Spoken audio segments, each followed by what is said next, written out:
देखिए अब ये आपकी बुक में जो नेक्स्ट टॉपिक था ना वो था थ्योरी ऑफ मैग्नेटिज्म, लेकिन वो बाद की बात है। पहले हम ये तो देखें मॉडर्न व्यू अबाउट मैग्नेटिज्म है क्या, मैग्नेटिज्म होती क्या भला है, उसके बाद फिर हम उस चीज को देखेंगे थ्योरी ऑफ मैग्नेटिज्म को। ठीक हो गया, ये पहले समझने वाली चीज है, वो बाद में समझने वाली चीज है। तो पहले इसको देखते हैं। देखें, क्या आपने कभी सोचा कि एक मैग्नेट जो होता है, वो ब्लैक कलर का जो मैग्नेट होता है, आखिर वो मैग्नेटिक प्रॉपर्टी क्यों शो करता है? यानी वो आयरन को, निकल को, कोबाल्ट को अपनी तरफ अट्रैक्ट क्यों करता है? तो सवाल पहले तो ये पैदा होता है ना कि हाउ। वैसे तो अब वो मैग्नेट जो होते हैं वो डिफरेंट सब्सटेंसेस के होते हैं, आयरन का भी हो सकता है, वो कोबाल्ट का भी हो सकता है, निकल का भी हो सकता है। मैं स्पेसिफिकली वर्ड यूज कर लेता हूँ कोबाल्ट, कि how cobalt show magnetic behaviour, कि कोबाल्ट जो है वो मैग्नेटिक बिहेवियर कैसे शो करता है। मींस के कोबाल्ट मैग्नेट कैसे बनता है, सीधी सी बात है। आखिर कोबाल्ट ही क्यों आयरन को अपनी तरफ अट्रैक्ट करता है, या जो भी मैग्नेट है, कोबाल्ट का बना हुआ है, आयरन का बना हुआ है, निकल का बना है, किसी भी चीज का बना है, आखिर वही क्यों आयरन को अपनी तरफ अट्रैक्ट कर रहा है? आखिर सवाल पैदा होता है कि आखिर लाइक एल्यूमिनियम, वो क्यों नहीं आयरन को अपनी तरफ अट्रैक्ट करती? सवाल पैदा होता है आखिर रबर क्यों नहीं अट्रैक्ट करती, प्लास्टिक क्यों नहीं अट्रैक्ट करती? आखिर स्पेसिफिकली ये कोबाल्ट निकल आयरन यही क्यों अट्रैक्ट करते हैं कोबाल्ट निकल आयरन वगैरह को? तो सवाल ये है बेसिकली कि आखिर ये तीनों सब्सटेंसेस, एक चौथा भी है, आखिर ये तीनों सब्सटेंसेस जो हैं ये मैग्नेटिक बिहेवियर कैसे शो करते हैं? ये हमारा बुनियादी सवाल है। ये मैग्नेट कैसे बनते हैं, ये हमारा बुनियादी सवाल है। तो इसी सवाल का जवाब अब हम यहाँ पे जानने की कोशिश करेंगे। देखें, सबसे पहले हम आते हैं एटॉमिक लेवल पे। एटॉमिक लेवल को समझते हैं, उसके बाद फिर पूरी सब्सटेंस को हम समझेंगे कि पूरी सब्सटेंस कैसे मैग्नेटिक बिहेवियर शो करती है। और जो मैग्नेटिक बिहेवियर जो सब्सटेंसेस नहीं शो करती, like aluminium, rubber, plastic, would वगैरह वगैरह, वो आखिर मैग्नेटिक बिहेवियर क्यों नहीं शो करती? इन सारे सवालों के जवाब जानने की कोशिश करते हैं। पहले हम आते हैं बिल्कुल बेसिक लेवल पे, एटॉमिक लेवल पे। देखें, अभी तक हम ये चीज सीख चुके हैं ना, चैप्टर नंबर 4 में काफी डिटेल से हमने ये चीज सीखी है कि जब भी करंट फ्लो करता है तो करंट के फ्लो की वजह से मैग्नेटिक फील्ड डेवलप हो जाती है। किसी भी कंडक्टर में जब करंट फ्लो करता है, करंट के फ्लो की वजह से मैग्नेटिक फील्ड स्टेब्लिश हो जाती है, मैग्नेटिक फील्ड प्रोड्यूस हो जाती है। चैप्टर 3 में सॉरी हमने ये पढ़ा था। करंट फ्लो करता है, मैग्नेटिक फील्ड प्रोड्यूस हो जाती है। अब करंट बेसिकली है क्या? चार्जेस का फ्लो। तो हम अपने नॉर्मल करंट की बात करते हैं, वायर्स में जो फ्लो कर रहा होता है, तो ये इलेक्ट्रॉन्स का फ्लो, तो इलेक्ट्रॉन्स के फ्लो को ही तो करंट कहते हैं। तो लिहाजा अब हमारा सवाल ये लिहाजा अब ये स्टेटमेंट ये बन गई कि जब कभी भी इलेक्ट्रॉन्स फ्लो करेंगे, इलेक्ट्रॉन्स के फ्लो की वजह से मैग्नेटिक फील्ड डेवलप होगी। इलेक्ट्रॉन्स फ्लो करेंगे तो इलेक्ट्रॉन्स के फ्लो की वजह से मैग्नेटिक फील्ड प्रोड्यूस होगी। क्या सेम यही चीज एटम के अंदर भी नहीं होती? क्या एटम में भी न्यूक्लियस के अराउंड इलेक्ट्रॉन्स रिवॉल्व नहीं कर रहे होते? डेफिनेटली कर रहे होते हैं। तो जब इलेक्ट्रॉन्स रिवॉल्व करते हैं न्यूक्लियस के अराउंड, तो इलेक्ट्रॉन की उस ऑर्बिटल मोशन की वजह से अगेन मैग्नेटिक फील्ड प्रोड्यूस होगी। ठीक होगा? अब इलेक्ट्रॉन की मूवमेंट दो किस्म की होती है, हमें पता है, पढ़ लिया आप लोगों ने, आई थिंक फर्स्ट ईयर की केमिस्ट्री में पढ़ा होगा। इलेक्ट्रॉन की मोशन दो किस्म की होती है। एक होती है न्यूक्लियस के अराउंड उसकी जो मोशन है, that is orbital motion. And the secondly, electron की अपने एक्सिस के about motion, that is spin motion. तो दो किस्म की इलेक्ट्रॉन्स मोशन कर रहा होता है। एक न्यूक्लियस के अराउंड रिवॉल्व कर रहा होता है, ऑर्बिटल मोशन, और दूसरा अपने एक्सिस के अबाउट स्पिन कर रहा होता है, लाइक दिस, इस तरीके से मार्कर जैसे स्पिन कर रहे हैं अभी। तो इस तरीके से इलेक्ट्रॉन भी अपने एक्सिस के अबाउट स्पिन कर रहा होता है। तो इलेक्ट्रॉन की इन दोनों मोशंस की वजह से मैग्नेटिक फील्ड प्रोड्यूस होती है इनसाइड द एटम। तो इलेक्ट्रॉन जब इनसाइड द एटम ये दो किस्म की मोशन करके, दो किस्म की मोशंस करके जब वो मैग्नेटिक फील्ड प्रोड्यूस करता है, तो ये तो एक इलेक्ट्रॉन की बात होगी। अब इलेक्ट्रॉन, एटम में तो काफी सारे इलेक्ट्रॉन्स हैं, तो उन सारे इलेक्ट्रॉन्स की ऑर्बिटल मोशन और सारे इलेक्ट्रॉन्स की स्पिन मोशंस की वजह से जो इंडिविजुअल मैग्नेटिक फील्ड्स डेवलप हो रही हैं, जो इंडिविजुअल मैग्नेटिक फील्ड्स प्रोड्यूस हो रही हैं, उन तमाम मैग्नेटिक फील्ड्स को जब हम सम अप करते हैं तो पूरे एटम की मैग्नेटिक फील्ड वजूद में आती है। आई समझ बात की? यही चीज मैंने यहाँ पे आपके सामने लिख रखी है कि करंट यानी flow of electron produces magnetic field. So revolving electron around the nucleus and their spinning about their own axis produce magnetic effect. In this way, atom behaves like tiny magnet. तो इस तरीके से atom एक tiny magnet की तरह behave करता है, एक मैग्नेटिक डायपोल की तरह बिहेव करता है।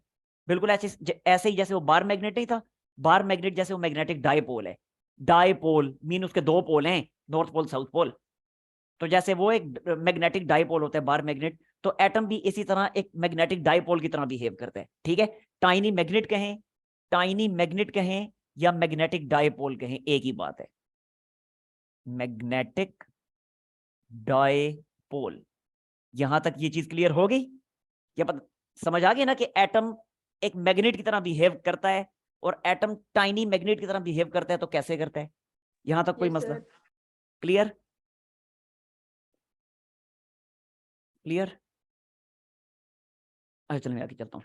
अच्छा अब जरा देखें, अब इलेक्ट्रॉन की इन दोनों किस्म की मोशन को, एक सिंगल इलेक्ट्रॉन इलेक्ट्रॉन की अगर मैं बात करता हूं, एटम के अंदर सिर्फ एक सिंगल इलेक्ट्रॉन की अगर मैं बात करता हूं, बाकी इलेक्ट्रॉन्स को भी उठा के मैं एक साइड पे रखता हूं, सिर्फ एटम के अंदर मैं सिंगल इलेक्ट्रॉन की बात करता हूं, तो वो सिंगल इलेक्ट्रॉन ऑर्बिटल मोशन भी कर रहा है और वो सिंगल इलेक्ट्रॉन स्पिन मोशन भी कर रहा है। तो जब वो इलेक्ट्रॉन ऑर्बिटल मोशन करेगा, लाइक ये देख लें, ये न्यूक्लियस है और ये इलेक्ट्रॉन है, ये इलेक्ट्रॉन इस तरीके से इसके अराउंड ऑर्बिटल मोशन कर रहा है। तो जब इलेक्ट्रॉन इस तरीके से ऑर्बिटल मोशन करेगा, तो मैं इलेक्ट्रॉन की ऑर्बिटल मोशन की वजह से पैदा होने वाली जो मैग्नेटिक फील्ड है, इलेक्ट्रॉन की ऑर्बिटल मोशन की वजह से पैदा होने वाला जो मैग्नेटिक डायपोल मूवमेंट है, मैग्नेटिक डायपोल मूवमेंट मींस कि मैग्नेटिक फील्ड जो प्रोड्यूस हो रही है, उस मैग्नेटिक फील्ड का मैग्नेटिक वेक्टर, ठीक होगा, that is called magnetic dipole movement. तो अब इलेक्ट्रॉन की ऑर्बिटल मोशन की वजह से प्रोड्यूस होने वाला जो मैग्नेटिक डायपोल मूवमेंट है, उसकी डायरेक्शन अगर मैं फाइंड करना चाहता हूं, तो मैंने simply write hand rule use करना है। मैं अपने फिंगर्स को कर्ल करूंगा इलेक्ट्रॉन की डायरेक्शन में, तो मेरा थंब जो है वो मुझे मैग्नेटिक डायपोल मूवमेंट की डायरेक्शन बता देगा। अब जरा देखें, इलेक्ट्रॉन इस तरीके से रिवॉल्व कर रहे हैं, ये एरो आपको दिखा रहे हैं, ठीक है, तो उस एरो की डायरेक्शन में अपनी फिंगर्स को मैंने कर्ल किया, तो मेरा थंब है अपवर्ड।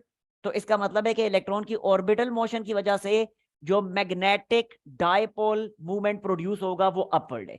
ये आपके सामने मैंने एरो लगा के लिख दी है, this is magnetic dipole movement. M stands for magnetic dipole movement. किस मोशन की वजह से? इलेक्ट्रॉन की ऑर्बिटल मोशन की वजह से। तो इलेक्ट्रॉन की ऑर्बिटल मोशन की वजह से मैग्नेटिक डायपोल मूवमेंट बन रहा है अपवर्ड।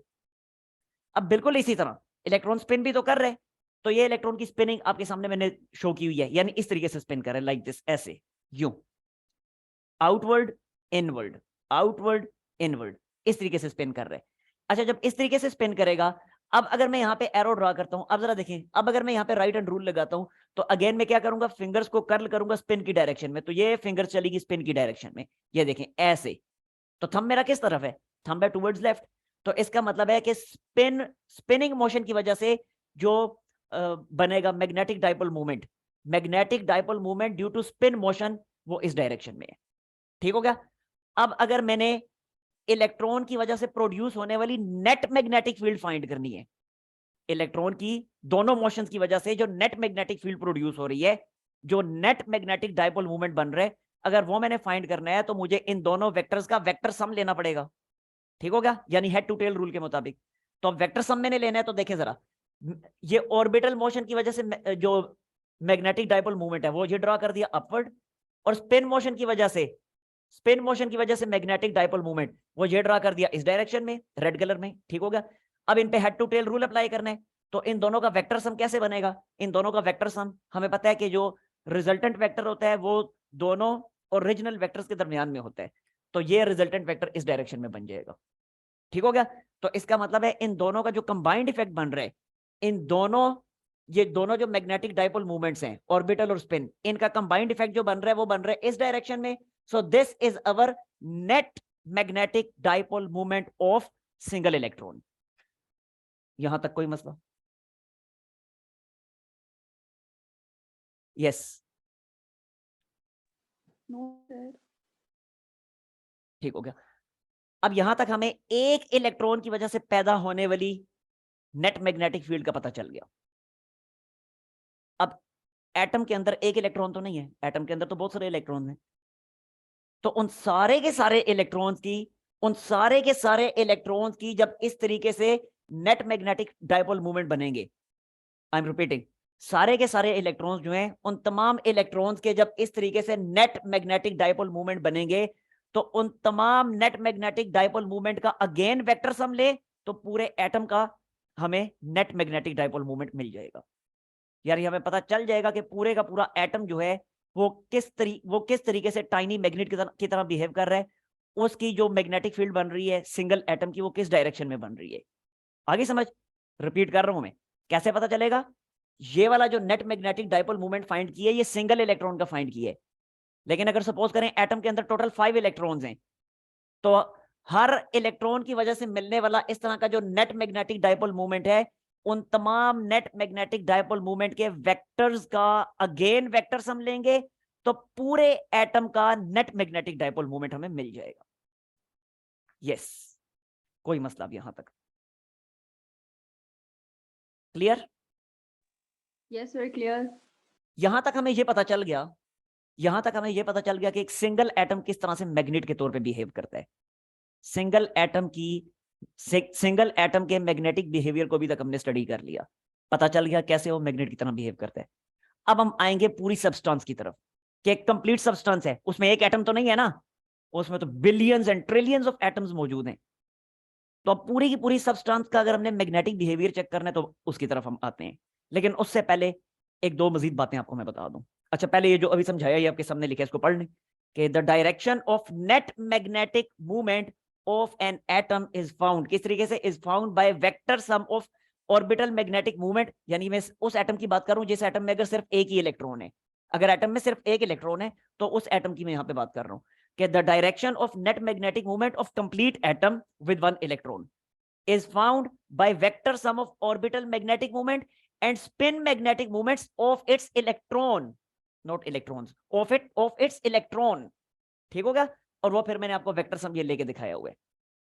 लेकिन अगर ज्यादा इलेक्ट्रॉन्स हैं एटम के अंदर, 3 4 5 5 इलेक्ट्रॉन्स है सपोज, तो हर इलेक्ट्रॉन का जो नेट मैग्नेटिक डाइपोल मूवमेंट बन रहे हैं, उन तमाम नेट मैग्नेटिक मूवमेंट्स का वेक्टर सम लेंगे हर इलेक्ट्रॉन के लिए, वो हमें पूरे कंप्लीट एटम का वेक्टर सम बता देगा। ठीक हो गया? अच्छा, अब जरा एक दो बातें मजीद पहले देख लेते हैं, फिर कंप्लीट सब्सटेंस की तरफ चलते हैं। देखें, अभी तक हमने देख लिया ना, बिल्कुल क्लियर हो गया कि नेट मैग्नेटिक डाइपोल मूवमेंट जो बन रहा है एक इलेक्ट्रॉन का जो नेट मैग्नेटिक डाइपोल मूवमेंट बन रहा है, वो उसके स्पिन डाइपोल मूवमेंट और ऑर्बिटल डाइपोल मूवमेंट का वेक्टर सम है। अब अगर इस तरह हो, अब जरा एक दफा फिर केमिस्ट्री की तरफ जाइएगा। वैसे वो केमिस्ट्री नहीं, फिजिक्स है, ये भी मैं आपको बता दूं। पढ़ केमिस्ट्री में उसको फिजिकल केमिस्ट्री कहते हैं, यानी फिजिक्स बेस्ड केमिस्ट्री। अच्छा खैर, अब वहां पे आप लोगों ने देखा था like Pauli's exclusion principle. Pauli's exclusion principle में आपने पढ़ा था ना कि किसी भी एटम के अंदर तमाम इलेक्ट्रॉन्स के चारों क्वांटम नंबर सेम नहीं हो सकते। ये थोड़ी मुश्किल स्टेटमेंट है, मैं आसान स्टेटमेंट की तरफ आता हूँ। 4 क्वांटम नंबर्स कौन कौन से होते हैं आपको पता ही है। पहला होता है प्रिंसिपल क्वांटम नंबर, दूसरा होता है एजीम्यूथल क्वांटम नंबर, तीसरा होता है मैग्नेटिक क्वांटम नंबर, चौथा होता है स्पिन क्वांटम नंबर। अब वो जो चौथा है, सिर्फ मैं चौथे की तरफ आता हूँ। पॉलीज एक्सक्लूजन असल में ये कह रहे हैं कि कोई एक ऑर्बिट के अंदर पाए जाने वाले जो 2 इलेक्ट्रॉन्स हैं, उन दोनों इलेक्ट्रॉन का स्पिन क्वांटम नंबर सेम नहीं हो सकता। मतलब यह है कि दोनों इलेक्ट्रॉन एक ही डायरेक्शन में स्पिन नहीं कर सकते। एक ऑर्बिटल में अगर 2 इलेक्ट्रॉन पाए जाते हैं, तो एक इलेक्ट्रॉन अगर क्लॉकवाइज स्पिन करता है तो दूसरा एंटी क्लॉकवाइज स्पिन करेगा, यानी दोनों एक दूसरे के मैग्नेटिक इफेक्ट को कैंसल आउट करेंगे। जाहिर है एक क्लॉकवाइज डायरेक्शन में स्पिन कर रहे हैं तो उसका मैग्नेटिक मूवमेंट बन रहा है लाइक राइट साइड पे, तो दूसरा फिर एंटी क्लॉकवाइज डायरेक्शन में स्पिन करेगा ताकि उसका मैग्नेटिक मूवमेंट बने लेफ्ट साइड पे, ताकि दोनों एक दूसरे के मैग्नेटिक इफेक्ट को कैंसिल कर सके। ये पॉलीज एक्सक्लूजन प्रिंसिपल की स्टेटमेंट थी। तो अब इस तरह है अगर कि एटम के अंदर अनपेयर्ड इलेक्ट्रॉन्स नहीं है, एटम के अंदर कोई अगर अनपेयर्ड इलेक्ट्रॉन नहीं है, तो जब कोई अनपेयर्ड इलेक्ट्रॉन नहीं है, सारे के सारे इलेक्ट्रॉन्स पेयर्स की फॉर्म में हैं, तो जब वो पेयर्स की फॉर्म में है तो वो तो एक दूसरे के मैग्नेटिक इफेक्ट को कैंसल आउट कर रहे हैं। पॉलीज एक्सक्लूजन प्रिंसिपल के मुताबिक सारे अगर पेयर्स की फॉर्म में है तो वो तो सारे एक दूसरे के मैग्नेटिक इफेक्ट को कैंसल आउट कर रहे हैं ना, क्योंकि एक क्लॉकवाइज डायरेक्शन में स्पिन कर रहे हैं तो दूसरा एंटी क्लॉकवाइज डायरेक्शन में स्पिन करके ऑपोजिट मैग्नेटिक फील्ड प्रोड्यूस कर रहे हैं। तो अगर एटम के अंदर सारे इलेक्ट्रॉन्स पेयर्ड फॉर्म में हैं, तो वो सारे एक दूसरे के मैग्नेटिक इफेक्ट को कैंसल आउट करेंगे, जिसके नतीजे में किसी किस्म का कोई मैग्नेटिक स्पिन क्वांटम कोई भी स्पिन मैग्नेटिक डाइपोल मूवमेंट नहीं पाया जाएगा। ठीक हो गया? एटम के अंदर अगर सारे इलेक्ट्रॉन्स पेयर्ड फॉर्म में है तो किसी किस्म का कोई स्पिन डाइपोल मूवमेंट एटम में नहीं पाया जाएगा। तो जब कोई स्पिन डाइपोल मोमेंट नहीं पाया जाएगा तो एटम का जो नेट डाइपोल मोमेंट होगा वो सिर्फ और सिर्फ उसकी ऑर्बिटल मोशन की बेस पे होगा। ठीक होगा। लेकिन अगर एटम के अंदर अनपेयर्ड इलेक्ट्रॉन्स मौजूद हैं, तो अब अनपेयर्ड इलेक्ट्रॉन क्या होता है? ऑर्बिट, एक ऑर्बिट में सिंगल इलेक्ट्रॉन है। अब वो सिंगल इलेक्ट्रॉन अगर एंटी क्लॉकवाइज डायरेक्शन में स्पिन कर रहे हैं, वो अगर राइट साइड पे सपोज अगर वो राइट साइड पे मैग्नेटिक फील्ड प्रोड्यूस कर रहे हैं, तो उस ऑर्बिटल में कोई दूसरा इलेक्ट्रॉन ही सिरे से मौजूद नहीं है कि जो ऑपोजिट डायरेक्शन में स्पिन करके ऑपोजिट मैग्नेटिक फील्ड प्रोड्यूस करके उसके इफेक्ट को कैंसल आउट कर सके। तो नतीजा क्या होगा? नतीजा ये होगा कि अब जो है वो spin magnetic dipole movement produce हो जाएगा। ठीक हो गया। अब यहां पे spin magnetic dipole movement produce हो जाएगा। तो अब जो नेट मैग्नेटिक डाइपोल मूवमेंट बनेगा वो इन दोनों का वेक्टर सम बनेगा, जस्ट लाइक दिस। आगे समझ बात की? तो अब ये बात पक्की याद रखनी है। अब ये याद रखना है कि अगर एटम के अंदर अनपेयर्ड इलेक्ट्रॉन्स मौजूद नहीं है, सारे इलेक्ट्रॉन्स पेयर्ड फॉर्म में हैं, तो वो एक दूसरे के स्पिन मैग्नेटिक इफेक्ट्स को कैंसल आउट कर रहे हैं और नतीजे में सारे स्पिन मैग्नेटिक वेक्टर्स गायब हो रहे हैं और नेट मैग्नेटिक फील्ड जो होगी वो सिर्फ और सिर्फ ऑर्बिटल मैग्नेटिक डाइपोल मूवमेंट की वजह से होगी। लेकिन अगर एटम के अंदर अनपेयर्ड इलेक्ट्रॉन्स मौजूद हैं, तो अनपेयर्ड इलेक्ट्रॉन्स की वजह से एक एक इलेक्ट्रॉन के इफेक्ट को कैंसल आउट करने के लिए दूसरा इलेक्ट्रॉन क्योंकि मौजूद नहीं है, तो अब उस एक इलेक्ट्रॉन की वजह से पैदा होने वाला जो स्पिन मैग्नेटिक डाइपोल मूवमेंट है वो कैंसल आउट नहीं हो रहा। तो अब अनपेयर्ड इलेक्ट्रॉन वाले एटम्स में ये स्पिन मैग्नेटिक डाइपोल मूवमेंट भी होगा। So net magnetic dipole movement जो होगा वो इन दोनों का फिर वेक्टर सम होगा। जी, ये चीज समझ आई आप लोगों को? प्लेन में कर देता हूं अब इसको भी। हाँ, ये आखिरी बात मैं बतानी भूल गया था कि जो मोस्ट प्रोमिनेंट मैग्नेटिक फील्ड होती है ना, मोस्ट प्रोमिनेंट मैग्नेटिक फील्ड जो होती है वो स्पिन मोशन की वजह से होती है। ऑर्बिटल मोशन की वजह से भी मैग्नेटिक फील्ड प्रोड्यूस होती है, लेकिन वो इतनी ज्यादा प्रोमिनेंट नहीं होती। उसका मैग्नीट्यूड स्पिन वाली मैग्नेटिक फील्ड के मैग्नीट्यूड के मुकाबले में बहुत कम होता है। ठीक हो गया। तो यही चीज मैंने यहाँ पे लिखी है, the most prominent magnetic movement is due to its spin motion, its spin magnetic dipole movement, this is the most prominent one. If atom have unpaired electrons, तो अगर एटम में अनपेयर्ड इलेक्ट्रॉन्स मौजूद हैं, तो अब क्या होगा? अब उसका जो स्पिन मैग्नेटिक डाइपोल मूवमेंट होगा अब वो ग्रेटर देन 0 होगा। अब उसकी कोई ना कोई वैल्यू होगी और जितने अनपेयर्ड इलेक्ट्रॉन्स की तादाद ज्यादा होगी उतनी ही इस स्पिन मैग्नेटिक डाइपोल मूवमेंट की वैल्यू भी ज्यादा होगी। तो यही चीज मैंने लिखी हुई है, more the unpaired electrons larger is the value off spin magnetic dipole movement. और नतीजे में क्या होगा? And hence larger the value of net magnetic dipole movement of atom. ठीक होगा। तो एटम का जो नेट मैग्नेटिक डाइपोल मूवमेंट बनेगा उसकी भी वैल्यू मैक्सिमम होगी। लेकिन इसके ऑपोजिट, अगर एटम के अंदर अनपेयर्ड इलेक्ट्रॉन्स मौजूद नहीं है, तो अब क्या होगा? अब उसका जो स्पिन मैग्नेटिक डाइपोल मूवमेंट होगा वो तो 0 हो गया। जब वो 0 हो गया तो अब नेट मैग्नेटिक डाइपोल मूवमेंट किसके इक्वल होगी? सिर्फ ऑर्बिटल मैग्नेटिक डाइपोल मूवमेंट के इक्वल हो जाएगी। तो ऐसी सिचुएशन में जो नेट मैग्नेटिक डाइपोल मूवमेंट है, जो नेट मैग्नेटिक फील्ड प्रोड्यूस हो रही है, वो फिर वीक हो जाएगी। That's it. कोई मसला यहां तक? अब जरा हम देखते हैं कि एक पूरी की पूरी सब्सटेंस जो होती है वो कैसे मैग्नेटिक बिहेवियर शो करती है, और जो सब्सटेंसेस मैग्नेटिक बिहेवियर शो नहीं करती तो आखिर क्यों मैग्नेटिक बिहेवियर शो नहीं करती। सपोज ये हमारे पास एक सब्सटेंस है, लाइक इस तरह से मैं कह देता हूं दिस इज एल्यूमिनियम। एल्यूमिनियम, बल्कि एल्यूमिनियम नहीं मैं कहता, मैं कोई पर्टिकुलर सब्सटेंस का नाम नहीं कहता, मैं इतना कह देता हूं कि अनमैग्नेटाइज्ड सब्सटेंस। अनमैग्नेटाइज्ड कोई भी हो सकती है, अनमैग्नेटाइज्ड सब्सटेंस। अनमैग्नेटाइज्ड सब्सटेंस कोई भी हो सकती है, प्लास्टिक हो सकती है, रबर हो सकती है, वुड हो सकती है, एल्यूमिनियम हो सकती है, कॉपर हो सकती है, कोई भी हो सकती है। अब जरा देखिएगा, ये मैग्नेटिक बिहेवियर शो नहीं करती, तो क्यों नहीं करती? ये इस वजह से मैग्नेटिक बिहेवियर शो नहीं करती कि इनके जो नेट मैग्नेटिक डाइपोल मूवमेंट्स बन रहे थे ना, अभी देख लिया ना हमने, पूरे एटम का एक नेट मैग्नेटिक डाइपोल मूवमेंट होता है। तो हर एटम के जो individual net magnetic dipole movements बनते हैं वो रैंडमली ओरिएंटेड होते हैं। यानी एक इस डायरेक्शन में है, एक मिनट कलर चेंज कर लेता हूं मैं, एक इस डायरेक्शन में है, अब ये नजर ही नहीं आ रहा होगा आपको, यस अब ये सही है। एक इस डायरेक्शन में, दूसरा इस डायरेक्शन में होगा, तीसरा इस डायरेक्शन में होगा, कोई इस तरह से होगा, कोई इस तरह से होगा, ऐसे होगा। इस तरीके से रैंडमली ओरिएंटेड होते हैं ये। तो जब ये रैंडमली ओरिएंटेड होते हैं सारे के सारे magnetic dipole moment of individual atom, तो क्या करते हैं, एक दूसरे के इफेक्ट को कैंसल आउट कर देते हैं। जब इफेक्ट कैंसल आउट होता है तो ओवरऑल किसी किस्म का कोई मैग्नेटिक बिहेवियर इस सब्सटेंस में शो नहीं होगा। समझ आ गई बात की? इसके बरक्स जो मैग्नेटाइज्ड सब्सटेंस होती है, लाइक ये देखें, ये एक मैग्नेटाइज्ड सब्सटेंस है, मैग्नेटाइज्ड सब्सटेंस, मैग्नेटाइज्ड सब्सटेंस। अब जरा देखें, अब इसके जो मैग्नेटिक वेक्टर्स होंगे, यानी इंडिविजुअल एटम्स के जो नेट मैग्नेटिक डाइपोल मोमेंट्स बन रहे हैं, वो सारे के सारे एक ही डायरेक्शन में होंगे, लाइक इस तरह से। थोड़े थोड़े थोड़ा थोड़ा उनमें फर्क होगा, लेकिन ओवरऑल सबकी नेट डायरेक्शन सेम होगी, like this, this, this, this.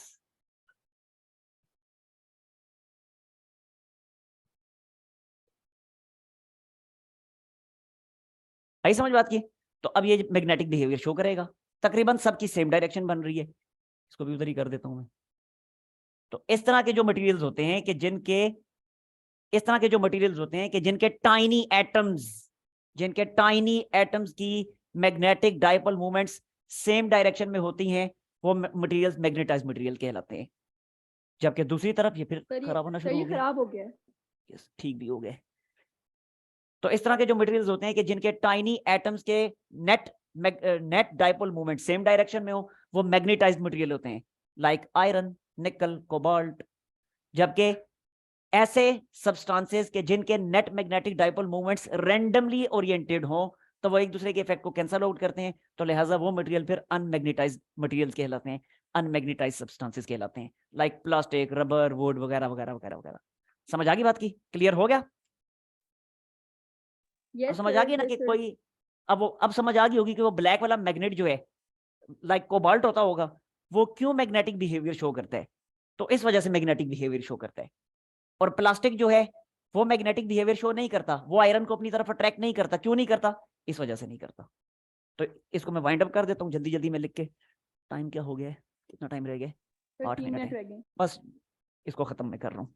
तो देखें जरा कि सब्सटेंसेस, सब्सटेंसेस ये नजर आ रहे जो मैं लिख रहा हूँ, whose whose whose net magnetic moments, net magnetic dipole moments of individual tiny atoms, individual tiny magnets, sorry not tiny atoms, tiny magnets, यानी वही एटम्स जो है वही टाइनी मैग्नेट्स होते हैं। ब्रैकेट में मैं लिख देता हूं, टाइनी मैग्नेट्स मींस एटम्स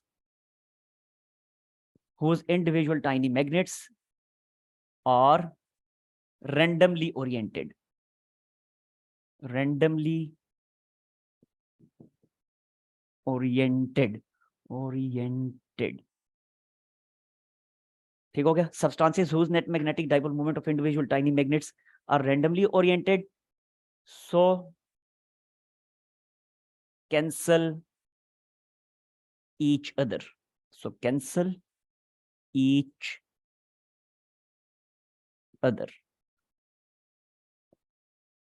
ये हैं अनमैग्नेटाइज्ड। और अब मैग्नेटाइज्ड को मैं यहां पे डिफाइन कर देता हूं। इनके क्या होंगे, इनके जो टाइनी मैग्नेट्स हैं यानी एटम्स हैं, उनके मैग्नेटिक डाइपोल मूवमेंट जो है वो सेम डायरेक्शन में होंगे। तो substances, substances substances whose net magnetic dipole moment of individual